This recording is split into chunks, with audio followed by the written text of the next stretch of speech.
Hello students, तो welcome to next video of synopsis series.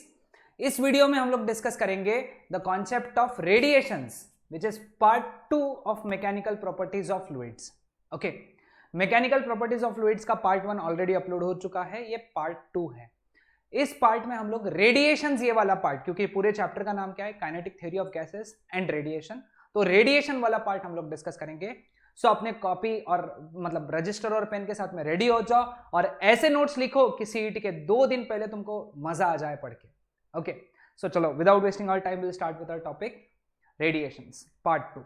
Okay, तो सबसे पहला टॉपिक है मोड्स ऑफ हीट ट्रांसफर, है ना। मोड्स ऑफ हीट ट्रांसफर यानी क्या, हीट ट्रांसफर किन तरीकों से हो सकता है। There are 3 modes of heat transfer. पहला है कंडक्शन, दूसरा है कन्वेक्शन और तीसरा है रेडिएशन। ऐसे 3 तरीकों से हीट ट्रांसफर हो सकता है एक बॉडी से दूसरे बॉडी में। हमेशा हीट फ्लो होती है, हीट एक एनर्जी है जो फ्लो होती है एक बॉडी से दूसरे बॉडी में।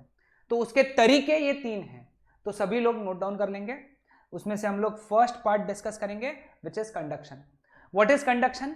Conduction is a mode of heat transfer without actual migration of particles of medium. Okay, यानी मुझे एक बात बताओ, जैसे फॉर एग्जांपल यहां पे मैं तुमको समझाता हूं, है ना। यहां पे ना इस तरीके से यहां पे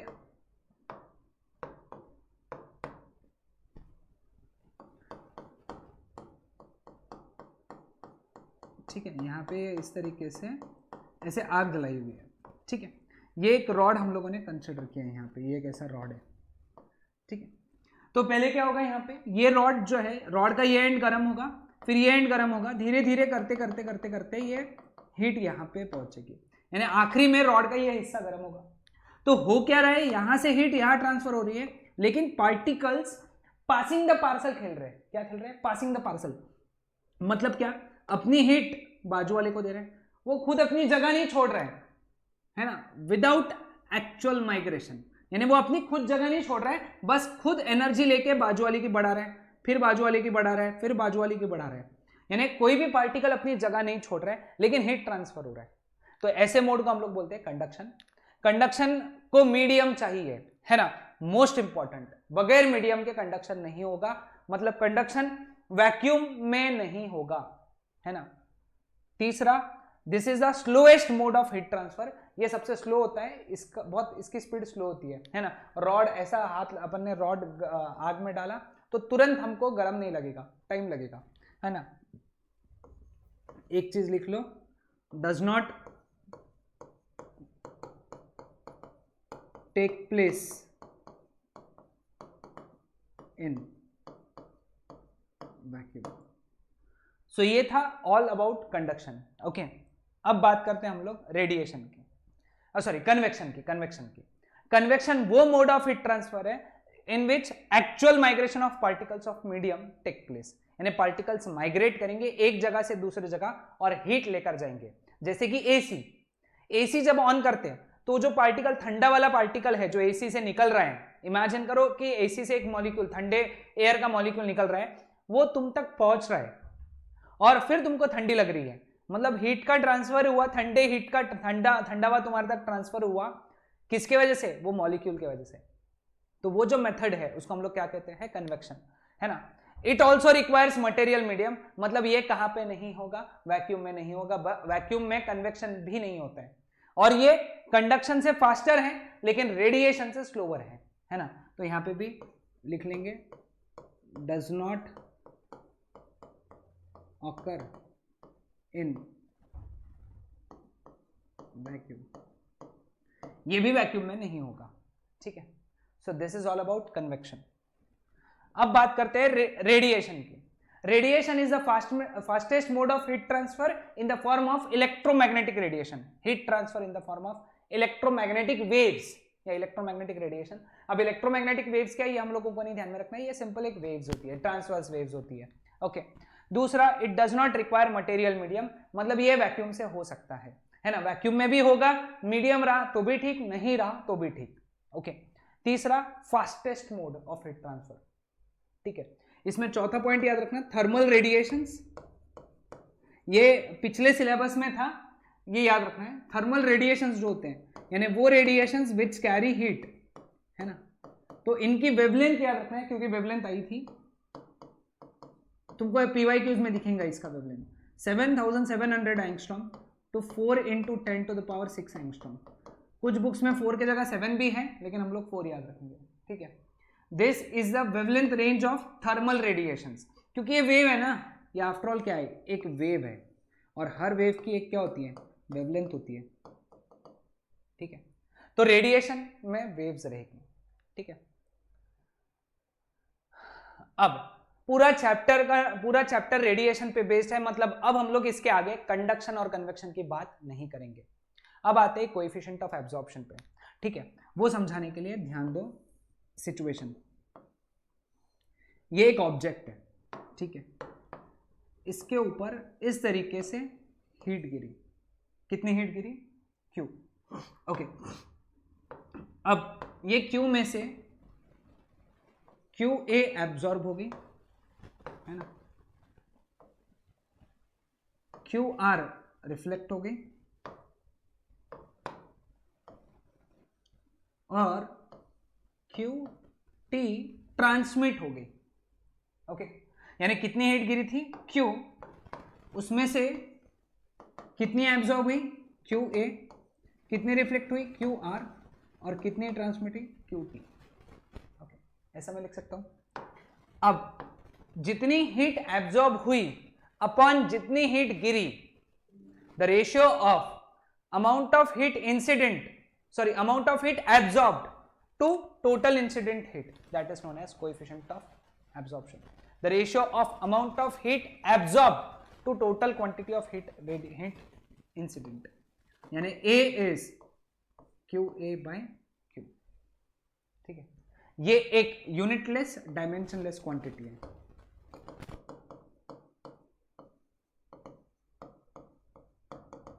ठीक है।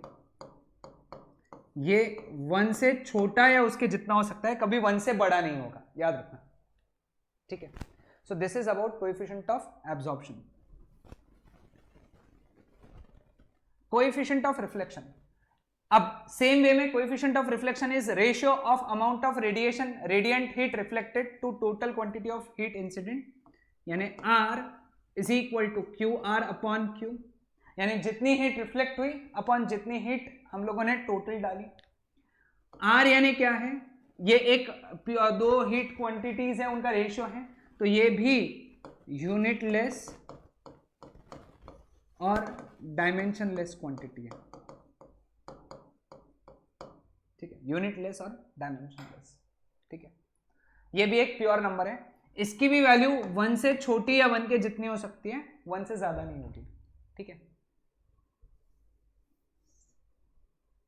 Next, coefficient of transmission, TR, okay, it is the ratio of amount of radiant heat transmitted to the total quantity of heat incident, यानी TR is जितनी हीट ट्रांसमिट हुई अपॉन जितनी हीट गिरी। अगेन क्योंकि ऊपर एक नंबर है नीचे एक नंबर है, सॉरी सेम क्वांटिटी है, ऊपर जो क्वांटिटी है नीचे ही वही क्वांटिटी है, so this is unitless dimensionless. TR की भी वैल्यू 1 से छोटी या उसके जितनी हो सकती है, लेकिन उससे बड़ी नहीं होगी, ठीक है। तो ये कॉन्सेप्ट था AR और TR का, relation between AR and TR, है ना। याद रखो A plus R plus TR is always 1, है ना। इन तीनों के तीनों कोएफिशिएंट ऑफ एब्जॉर्प्शन का एडिशन 1 ही रहेगा, 1 से ज्यादा नहीं रहेगा, ओके। तीनों का एडिशन 1 होना चाहिए, ओके। परफेक्ट ट्रांसमीटर वो होते हैं जो सारी की सारी हीट ट्रांसमिट कर देते हैं, एब्जॉर्ब नहीं करते, रिफ्लेक्ट नहीं करते, इसीलिए इनका T 1 होगा, A 0 होगा और R भी 0 होगा, ठीक है, याद रखना। तो परफेक्ट ट्रांसमीटर का हमेशा T 1 होता है, क्लियर। परफेक्ट रिफ्लेक्टर वो होते हैं जो सारी की सारी हीट रिफ्लेक्ट करते हैं, एब्जॉर्ब नहीं करते, ट्रांसमिट नहीं करते, इसलिए इनका कोएफिशिएंट ऑफ रिफ्लेक्शन 1 होता है, coefficient of absorption 0, coefficient of transmission भी 0 रहेगा। ठीक है, so this is perfect reflector. Lastly perfect absorber. Perfect absorber वो होते हैं जो सारी की सारी हीट एब्जॉर्ब कर लेते हैं, रिफ्लेक्ट नहीं करते और ट्रांसमिट भी नहीं करते, इसलिए इनका coefficient of absorption 1, coefficient of reflection 0, coefficient of transmission 0, TR 0, TR लिखना है। ठीक है, लेकिन दुनिया में जो सबसे ज्यादा सारी की सारी हीट एब्जॉर्ब करते हैं उनको हम लोग परफेक्टली ब्लैक बॉडी भी कहते हैं। तो परफेक्टली ब्लैक बॉडी ही परफेक्ट एब्जॉर्बर होते हैं दुनिया में, ओके, क्योंकि इनका कोएफिशिएंट ऑफ ट्रांसमिशन 1 होता है। बट दुनिया में परफेक्टली ब्लैक बॉडी एग्जिस्ट नहीं करता है, so nearly perfectly black body is lamp black. Lamp black यानी क्या होता है? काजल, बॉलीवुड वाली काजोल नहीं, ये काजल जो आंखों में लगाते हैं, है ना, वो क्या करता है 97% जो हीट है वो एब्जॉर्ब करता है। ओके, हाँ, एक्सपेरिमेंटली जो बनाया गया, मतलब थ्योरेटिकली जो थ्योरेटिकली जो लैबोरेटरीज में बनाया गया परफेक्टली ब्लैक बॉडी, उसका नाम है फेरिस ब्लैक बॉडी। दुनिया में फेरिस ब्लैक बॉडी वो ब्लैक बॉडी है जो सारी की सारी हीट एब्जॉर्ब करने की ताकत रखती है। ठीक, क्लियर? तो ये परफेक्ट एब्जॉर्बर के बारे में इतनी चीजें याद रखना है। अथर्मैनस बॉडीज, है ना, अथर्मैनस बॉडीज वो बॉडीज होती है जो हीट रेडिएशन ट्रांसमिट नहीं करती, मतलब इनका T कितना होता है? 0। ट्रांसमिट नहीं करती, एब्जॉर्ब करती है क्या? यस। रिफ्लेक्ट करती है क्या? यस। तो इसीलिए इनका A+R 1 होता है, इनका कोएफिशिएंट ऑफ ट्रांसमिशन 0 होता है। ठीक है, क्लियर? याद रखना, अथर्मैनस बॉडीज वो बॉडीज होती है जो ट्रांसमिट नहीं करती है, ओके, एब्जॉर्ब भी करती है, कुछ एब्जॉर्ब कुछ रिफ्लेक्ट, बट ट्रांसमिट नहीं करती। ठीक है, हाँ, डायथर्मैनस बॉडीज वो बॉडीज होती है जिनसे हीट ट्रांसमिट हो सकती है, कैन पास, मतलब इनका TR 0 नहीं होता है। हाँ, तो ये एब्जॉर्ब और रिफ्लेक्ट नहीं करती, क्या करती है? एब्जॉर्ब भी करती, रिफ्लेक्ट भी करती। तो इनके लिए जनरल इक्वेशन लगता है A+R+TR1। किनके लिए? डायथर्मैनस बॉडीज के लिए। बहुत से बार बच्चे कंफ्यूज कर देते हैं कि डायथर्मैनस बॉडीज एब्जॉर्ब या रिफ्लेक्ट नहीं करती, सिर्फ ट्रांसमिट करती। ऐसा नहीं है, वो ट्रांसमिट भी करती है। ओके, वो ट्रांसमिट भी करती है, एब्जॉर्ब भी करती है, ट्रांसमिट भी करती है। ठीक है, इसीलिए ये अच्छे एब्जॉर्बर भी नहीं है, अच्छे रिफ्लेक्टर भी नहीं है, क्योंकि इनके लिए A+R+TR1 है। ठीक है, समझ में आया सभी को? Factors on which A, R and TR depends. Okay, ऐसा क्वेश्चन आ सकता है सीईटी में कि किन फैक्टर्स पे A, R और TR डिपेंड करते हैं। सबसे पहला wavelength of the incident radiation, है ना, किस तरीके की वेवलेंथ, किस तरीके की वेव या किस तरीके के रेडिएशंस इंसिडेंट हो रहे हैं, उसकी वेवलेंथ क्या है। दूसरा, material of the object on which it is incident, यानी प्लास्टिक है, लैम्प ब्लैक है, उस पर भी, है ना। तो ये दो फैक्टर्स है जिन पे वो डिपेंड करते हैं। Okay, clear? Perfectly black body, हाँ, परफेक्टली ब्लैक बॉडी के बारे में ऑलरेडी हम लोग बात कर चुके हैं। इनके लिए कोएफिशिएंट ऑफ एब्जॉर्प्शन 1 होता है, कोएफिशिएंट ऑफ रिफ्लेक्शन और कोएफिशिएंट ऑफ ट्रांसमिशन 0 होता है। ठीक है, लैंप ब्लैक दुनिया में वो चीज है जो नियरली परफेक्टली ब्लैक बॉडी जैसे काम करता है, 97% ऑफ हीट एब्जॉर्ब करता है। जो लेबोरेटरीज में बनाए थे उसका नाम था फेरिस ब्लैक बॉडी। ठीक है, clear with this? Whole is a perfectly black body and not the inner cavity and the outer sphere of Ferry's black body, है ना। तो फेरिस ब्लैक बॉडी देखो तुम, अगर तुमको मैं याद दिलाऊं, अपने बोर्ड्स में था, तो फेरिस ब्लैक बॉडी कुछ इस तरीके का स्ट्रक्चर है। ठीक है, एकदम ऐसे सर्कल एकदम ध्यान मत दो, है ना। तो ये इवैक्यूएटेड था और ये होल था, जिसको हम लोग अपर्चर भी कहते हैं। ठीक है, यहां पे सामने एक कोनिकल प्रोजेक्शन था,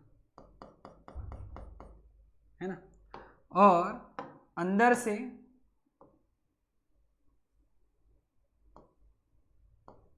ऐसी लाइनिंग की थी। आई होप डायग्राम में दिख रहा होगा, है ना, इस तरीके का दिख नहीं रहा है ना, वो दिख नहीं रहा है, अंदर से लाइनिंग की थी ब्लैक कलर की, ठीक है। अब जो भी हीट यहां से अंदर जाती थी वो 2-3 रिफ्लेक्शन के बाद में सारी एब्जॉर्ब हो जाती थी, ठीक है, ऐसा सारी एब्जॉर्ब हो जाती थी। अब हम लोग है ना किसको ब्लैक बॉडी करते हैं, कहते हैं कि जो एब्जॉर्ब कर रही है सारी रेडिएशंस। ये क्वेश्चन बहुत इंपॉर्टेंट है एमसीक्यू के लिए, याद रखना। देखो यहां से जब हीट रेडिएशन इंसिडेंट हो रही है तो हम अगर यहां से देखें इस जगह से तो होल क्या कर रहे हैं, सारे रेडिएशन को एब्जॉर्ब कर रहा है ना। होल क्या कर रहा है, सारे रेडिएशंस को क्या कर रहा है, एब्जॉर्ब। और हर वो चीज जो क्या करती है, सारे रेडिएशंस को एब्जॉर्ब, उसे हम लोग क्या कहते हैं, परफेक्टली ब्लैक बॉडी। इसीलिए फेरिस ब्लैक बॉडी में जो होल होता है, होल वो होता है परफेक्टली ब्लैक बॉडी, ना कि ये जो इनर कोटेड लैम्प ब्लैक होता है, या अंदर से जो लैम्प ब्लैक की कोटिंग है ना, ये नहीं होता है परफेक्टली ब्लैक बॉडी, ठीक है। कैविटी रेडिएटर, है ना, कैविटी रेडिएटर यानी क्या होता है, देखो कैविटी रेडिएटर, तो कैविटी रेडिएटर वो चीज होता है जो हीट को क्या करता है, रेडिएट यानी बाहर फेंकता है, ठीक है। इसका कॉन्सेप्ट समझाता हूं, देखो कैविटी रेडिएटर में ना एक इस तरीके का स्ट्रक्चर देखने को मिलता है हमको, ठीक है। अब पहले क्या करता है ये कैविटी रेडिएटर, सारी हीट को एब्जॉर्ब कर लेता है, सारी हीट को एब्जॉर्ब करता है। अब एब्जॉर्ब करने के बाद में ये क्या करता है, रेडिएशंस को यहां से एमिट करता है ना, यहां से रेडिएशंस एमिट होंगे। ये जो खाली जगह होती है, ये खाली जगह, इसको हम लोग कहते हैं कैविटी। पहले हम लोग क्या कराते हैं, अंदर उसको एब्जॉर्ब करा देते हैं, मतलब उसको टेम्परेचर पे मेंटेन करके, है ना, एक टेम्परेचर के ऊपर हम लोग मेंटेन कर देते हैं,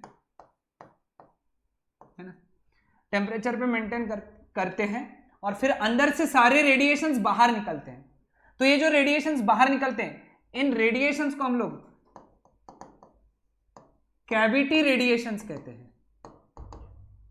क्या कहते हैं, कैविटी रेडिएशंस। याद रखो ये जो कैविटी रेडिएशंस होते हैं ये किस पे डिपेंड करते हैं, कैविटी रेडिएशंस डिपेंड करते हैं टेम्परेचर ऑफ बॉडी पे, है ना, ये डिपेंड नहीं करते शेप और साइज पे।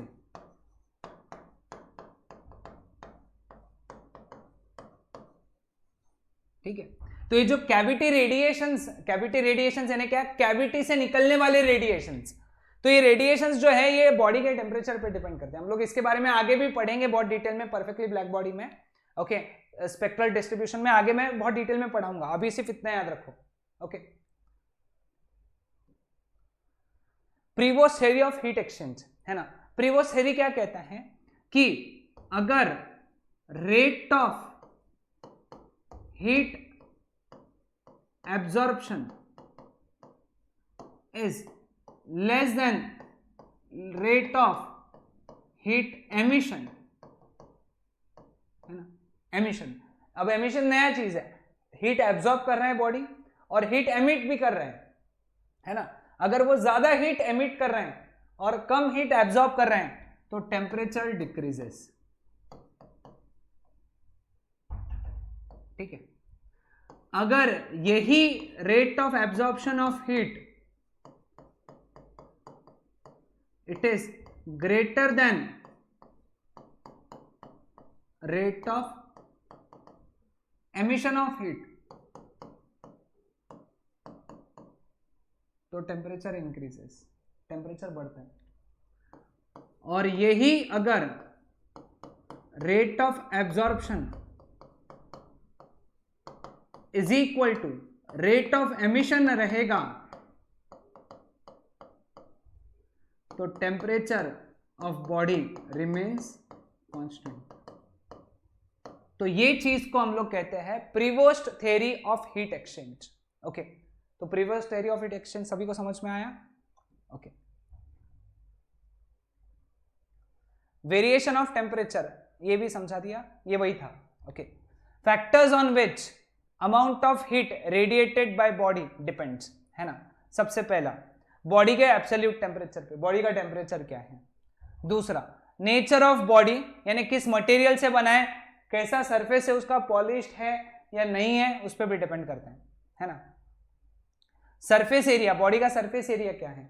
जैसे चाय जो है, जो बस्सी होती है, कप बस्सी की जो बस्सी होती है उससे फटाफट ठंडी होती है, कप में धीरे धीरे ठंडी होती है, क्योंकि बस्सी में एरिया, बस्सी समझते हैं ना सबको, वो जो प्लेट होती है तो उससे जल्दी ठंडी होती है क्योंकि एरिया ज्यादा है, तो ज्यादा हीट निकलेंगी, है ना। और time duration for which body emits radiation, यानी कितने देर तक एमिट कर रहे हैं। ये क्वेश्चन थ्योरी के लिए इंपॉर्टेंट, ये कॉन्सेप्ट थ्योरी के लिए इंपॉर्टेंट है, ठीक है। नेक्स्ट एमिसिव पावर, है ना। एमिसिव पावर क्या है, ठीक है।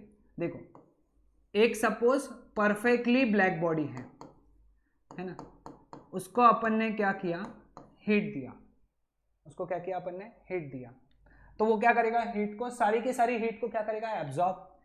थोड़ी देर बाद जब वो हीट एब्जॉर्ब कर लेगा तो वो हीट को एमिट भी करेगा, ठीक है। लेट अस से उसने कितना हीट एमिट किया, Q, है ना। उसका एरिया है A, और ये जो हीट रेडिएट हुई वो कितने टाइम में हुई, T। तो हम लोग इसका एमिसिव पावर R डिफाइन करते हैं, RB is equal to Q by AT। जितनी हीट रेडिएट किया अपॉन उसका एरिया अपॉन कितने टाइम के लिए हीट एमिट किया, ठीक है। अब इसका SI यूनिट जूल पर मीटर स्क्वायर सेकेंड, क्योंकि इसका जूल है, इसका मीटर स्क्वायर और इसका सेकेंड। जूल पर सेकेंड को हम लोग वॉट भी लिखते हैं, तो वॉट पर मीटर स्क्वायर। इसका जो CGS यूनिट है वो है कैलोरीज पर सेंटीमीटर स्क्वायर सेकेंड। याद रखो, हीट का CGS यूनिट कैलोरीज होता है, अर्ग नहीं होता है, ठीक है। इसके डायमेंशन भी लिख देता हूं, M1 L0 T-2, sorry T-1, okay, T-3, extremely sorry, T-3, ठीक है। ये हो गए इसके डायमेंशंस, ओके। हाँ, अगर ये ऑर्डिनरी बॉडी है, ordinary body, same situation draw करते हैं हम लोग। ऑर्डिनरी बॉडी, ये ऑर्डिनरी बॉडी है ना, ऑर्डिनरी बॉडी, इसको अपन ने हीट दिया तो ये भी हीट रेडिएट करेगा,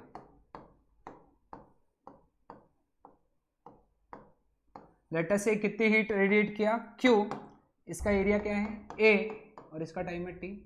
तो ऑर्डिनरी बॉडी के लिए R का वैल्यू रहेगा Q by AT। Formula same है लेकिन इसमें Q कम रहेगा पिछले बार से, क्योंकि परफेक्टली ब्लैक बॉडी एक अच्छा एब्जॉर्बर है और एक अच्छा एमिटर है, तो इसलिए वो ज्यादा हीट एमिट करता है। देखो मैंने यहाँ पे 1 2 3 4 5 6 बनाए, यहाँ पे 5 ही बनाए मतलब विजुअलाइज करने के लिए, ओके। तो हमेशा जो R है, R ये RB से छोटा ही रहेगा अगर A और T कांस्टेंट रखे हमने तो, यानी एमिसिव पावर ऑर्डिनरी बॉडी का हमेशा कम होता है और परफेक्टली ब्लैक बॉडी का हमेशा ज्यादा होता है, ठीक है। कोएफिशिएंट ऑफ एमिशन हमेशा याद रखो, ये ऑर्डिनरी बॉडी के लिए डिफाइन करते हैं। हर ऑर्डिनरी बॉडी के लिए क्या डिफाइन करते हैं, coefficient of emission. Her ordinary body का कोएफिशिएंट ऑफ एमिशन होता है उस बॉडी का एमिसिव पावर अपॉन उसी डायमेंशन के ब्लैक बॉडी का एमिसिव पावर, ठीक है। अब R और RB का यूनिट सेम है तो ये यूनिट लेस और डायमेंशन लेस क्वांटिटी है ना। इसकी वैल्यू E से हमेशा, सॉरी 1 से हमेशा छोटी और 0 से हमेशा बड़ी होती है ऑर्डिनरी बॉडी के लिए। ऑर्डिनरी बॉडी के लिए स्मॉल e की वैल्यू 1 से छोटी और 0 से बड़ी, और इसकी वैल्यू 1 होती है for perfectly black body. Perfectly black body के लिए ई की वैल्यू, जो ई की वैल्यू है ये हमेशा 1 होती है। ओके, क्लियर हुआ कोएफिशिएंट ऑफ एमिशन। इसका दूसरा नाम एमिसिविटी भी है। क्या है? एमिसिविटी। कोएफिशिएंट ऑफ एमिशन को एमिसिविटी भी कहते हैं। Kirchhoff's law of radiation, Kirchhoff's law of radiation के 2 स्टेटमेंट है। पहला कि ब्लैक बॉडी का जो एमिसिव पावर होता है वो ऑर्डिनरी बॉडी का एमिसिव पावर अपॉन उस बॉडी का coefficient of absorption. Emissive power of perfectly black body, emissive power of ordinary body, coefficient of absorption of ordinary body. ठीक है, ये इसका एक स्टेटमेंट है। दूसरा, A इज इक्वल टू ई, यानी कोई भी बॉडी का कोएफिशिएंट ऑफ एमिशन उसी बॉडी के, sorry, coefficient of absorption,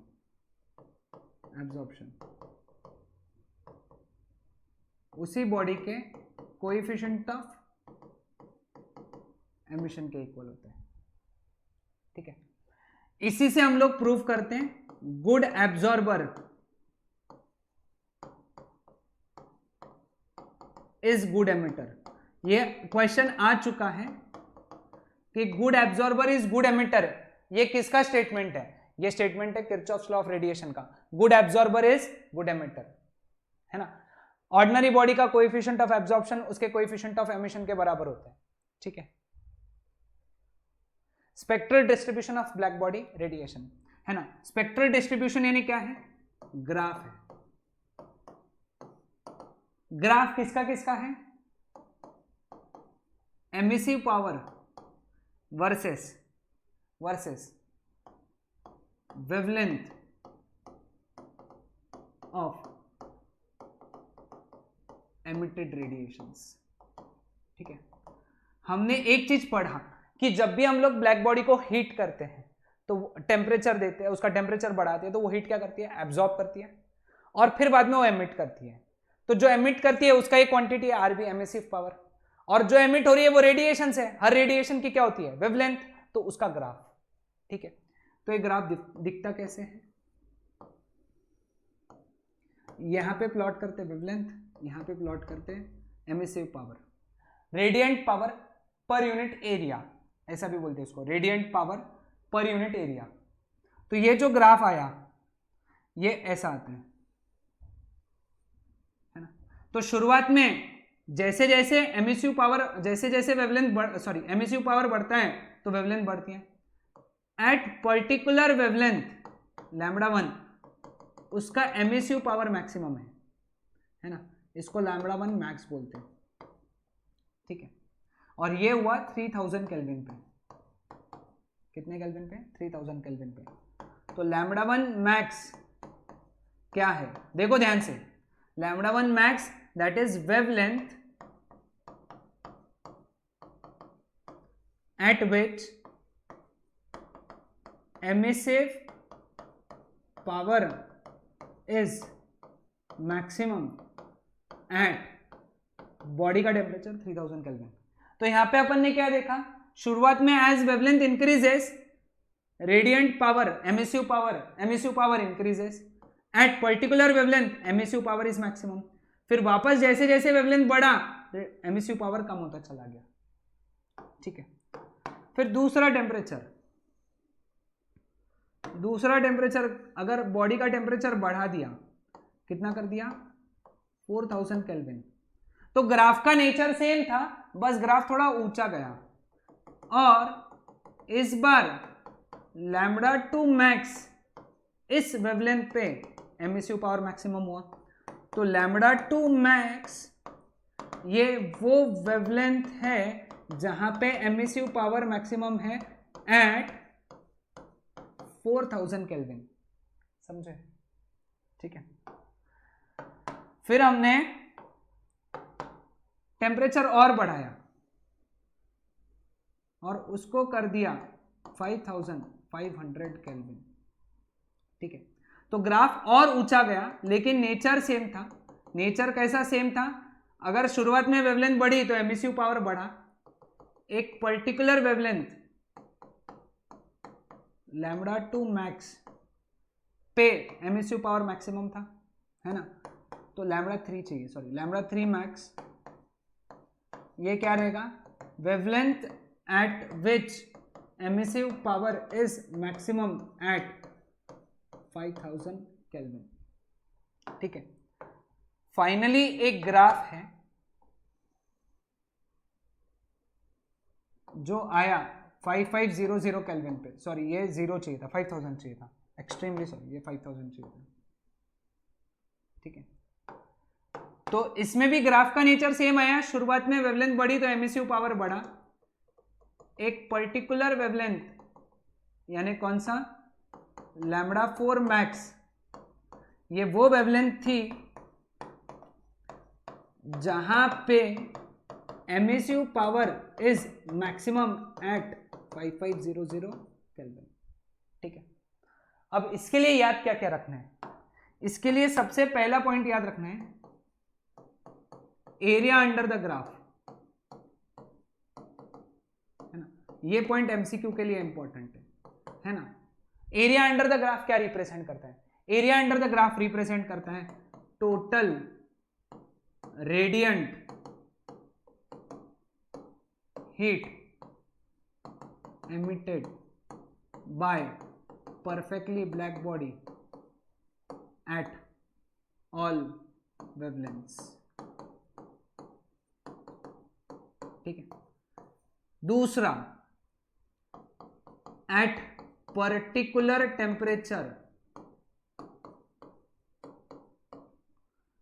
wavelength increases, emissive power increases at lambda is equal to lambda max, emissive power is maximum, again as wavelength increases emissive power decreases, ठीक।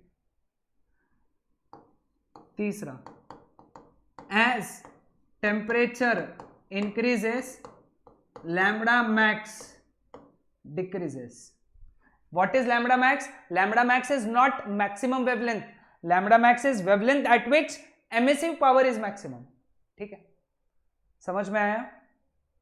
So this is the concept of spectral distribution of black body radiations.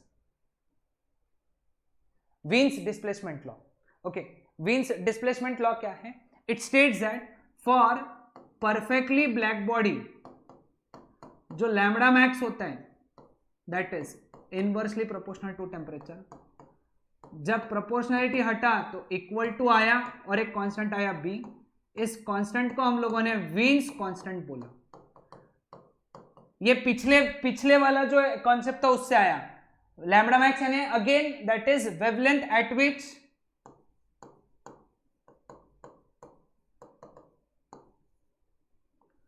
Emissive power of perfectly black body is maximum. B is temperature of perfectly black body. B की जो value होती है, sorry T is temperature of perfectly black body 2.897 10 to the power -3 metre kelvin. Unit याद रखना, unit पे question आ चुका है। Dimension m0 l1 t0 θ1, क्योंकि केल्विन आया ना, केल्विन फंडामेंटल है, मतलब केल्विन यूनिट टेम्परेचर का है, टेम्परेचर फंडामेंटल है, ठीक है। तो विन्स डिस्प्लेसमेंट लॉ कहता है कि wavelength at which emissive power is maximum is inversely proportional to its temperature, ठीक है।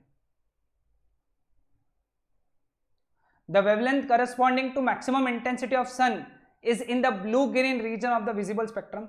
Why does the sun then appear yellow to us? ये क्वेश्चन आ सकता है कि सन का कलर येलो क्यों है, कारण क्या हो सकता है इसमें से, ठीक है। देखो, सन के टेम्परेचर के हिसाब से है ना, सन के टेम्परेचर के हिसाब से जो वेवलेंथ आ रही है वो मिक्स है ना, mix of violet to red, है ना, वायलेट टू रेड का मिक्स है। लेकिन अब सन से अर्थ पे जब रेडिएशंस आती हैं तो ये रेडिएशंस में से जो ब्लू और ग्रीन कलर है, ये जो दो कलर की वेवलेंथ होती है ये स्कैटर हो जाती, क्या हो जाती, स्कैटर। ओके, मेजॉरिटीली ये स्कैटर हो जाती। तो जो अपने तक पहुंचती है वो है येलो कलर। तो इसीलिए सन से निकलने वाली भले ही बहुत सारी वेवलेंथ्स होंगी, उसके टेम्परेचर के हिसाब से mixture of violet to red आनी चाहिए, लेकिन हमारे तक सिर्फ येलो पहुंचती है। इसीलिए सन हमको येलो दिखता है, क्योंकि ब्लू ग्रीन वेवलेंथ स्कैटर हो जाती है। ठीक है, clear. Stefan Boltzmann's law, Stefan Boltzmann's law perfectly black body को उसके टेम्परेचर के साथ में रिलेट करता है ना, और ये कहता है कि जो परफेक्टली ब्लैक बॉडी का एमिसिव पावर है it is directly proportional to fourth power of absolute temperature, यानी Q/AT it is equal to sigma T⁴, है ना, फॉर परफेक्टली ब्लैक बॉडी, है ना। सिग्मा को हम लोग यहां पे स्टीफन्स कांस्टेंट कहते हैं। क्या कहते हैं, स्टीफन्स कांस्टेंट। और सिग्मा की वैल्यू होती है 5.67 10⁻⁻8। ऐसा याद रखो, 5 6 7 -8, 5 6 7 -8, है ना। इसके यूनिट पे क्वेश्चन आ चुका है, वैल्यू पे भी क्वेश्चन आ चुका है, और डायमेंशन पे भी क्वेश्चन आ चुका है पहले, बहुत पहले, अभी नहीं आया लेकिन पहले आ चुका है। तो यूनिट आएगा जूल पर metre square second kelvin to the power 4, है ना। इसका दूसरा यूनिट भी है वॉट पर metre square kelvin to the power 4। ठीक, हाँ, एक साल आया था सीजीएस का वैल्यू, उसका जो वैल्यू जब आया था सीजीएस का वैल्यू आया था। ओके, तो वो क्या था, 10⁻⁻5 था, डाइन पर centimetre square second kelvin to the power 4। Power देख लो, ठीक है। ऑर्डिनरी बॉडी के लिए it is small e sigma T⁴, this is for ordinary body and this is for perfectly black body. तो ऑर्डिनरी बॉडी के लिए Q/AT is small e sigma T⁴। ठीक है, तो ये था Stefan's Boltzmann's law. Stefan's Boltzmann law relation था emissive power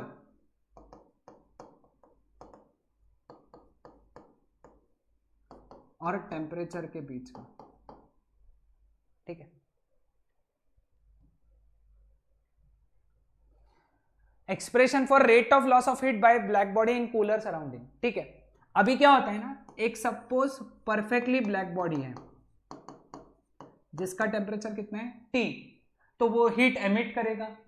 लेकिन जो सराउंडिंग है, अभी हम लोगों ने अभी जब बात करी थी तो सराउंडिंग का टेम्परेचर कंसिडर नहीं किया था, तो सराउंडिंग का टेम्परेचर T0 है, तो क्या करेगा, हीट एब्जॉर्ब भी करेगा, भले ही कम करेगा लेकिन हीट एब्जॉर्ब करेगा।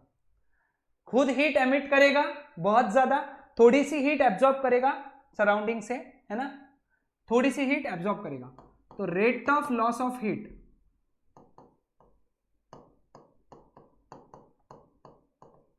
इस पे क्वेश्चन आ चुके हैं, that is equal to A sigma T⁴ minus T⁻⁴, where A उसका एरिया है, सिग्मा बोल्ट्जमैन्स कांस्टेंट है, T उसका टेम्परेचर है, T0 सराउंडिंग का टेम्परेचर है। ये किसके लिए है, फॉर परफेक्टली ब्लैक बॉडी। ठीक है, और अगर सपोज ऑर्डिनरी बॉडी है तो ऑर्डिनरी बॉडी के लिए rate of loss of heat is equal to a small e sigma T to the power 4 minus T not to the power 4. This is for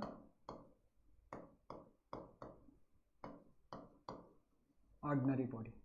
ठीक है, तो ये है expression for rate of loss of heat by black body in cooler surrounding and ordinary body in cooler surrounding. ठीक है, clear. तो ये topic यहाँ पे कंप्लीट होता है, सिनॉप्सिस इसके सारे कंप्लीट होते हैं. आई वुड स्ट्रांगली सजेस्ट इसके सारी नोट्स नोट डाउन कर लो, है ना. और हम लोग अब नेक्स्ट लेक्चर में मिलेंगे थर्मोडायनेमिक्स पार्ट 1 पे. Okay, till then bye everyone, keep learning.